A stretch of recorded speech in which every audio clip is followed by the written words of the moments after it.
The Great Devourer, only released in December 2019, so pretty recently released by the old school inspired death metal lads hailing from Perth in WA, Australia.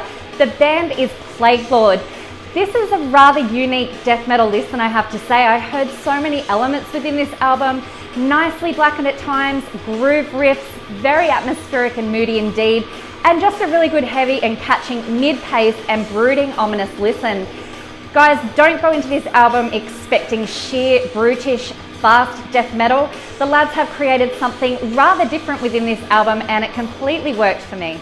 There's a real threatening tone that is conveyed throughout this album which I really enjoyed. I attribute this tone to the committed combination of the dark and foreboding riffage. It's often repetitive, but it's so damn catching. The changeable drum tracks keeping the tempo very interesting. Very blunt bass added to the sullen nature of this album and the atmosphere of those very distinctive vocals which truly are clever, deep and very belligerent.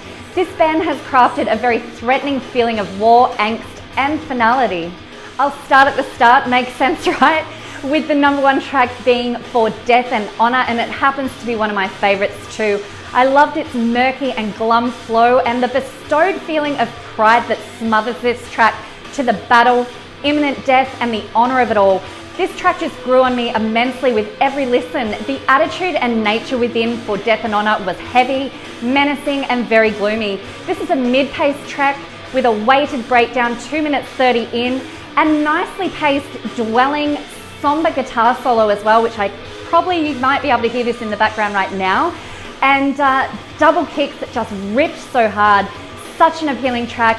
Definitely my pick. There Is Only War, a track all about the battles from within the trenches, those thoughts, anxiety, even bravery before battle. The riffs again, they do throw a very big feeling of impending doom and it's completely fitting given the theme to this track.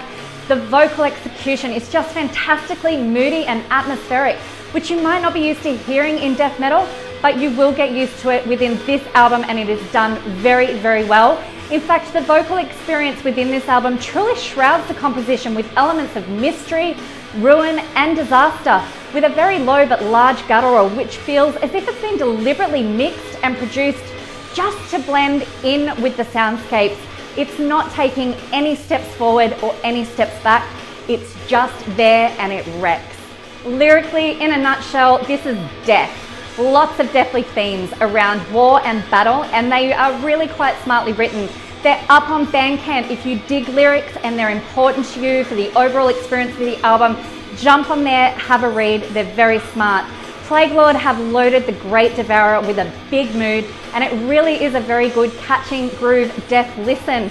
This album is mid to slow paced tempo with attributes to a very large ambience of doom the entire way through. You will feel it, trust me, you will feel it. This is a pretty clever album by the lads. It's very unique from a lot of the fast-paced, brutal death metal and black metal styles that I'm used to listening to, but it's one that's been assembled very, very nicely. Even though nice probably isn't the word I would use when I think of all the looming and intimidating elements that's been thrown into this album, but I think you get my drift. Go and take a listen for yourself. It's up on Bandcamp, guys. Please follow Plaguelord on Insta and Facebook. Support this band. And to the boys of Plaguelord, bloody good album, guys. Thank you so much for the metal. I'm Kelly T, and this has been my Albums of the Week.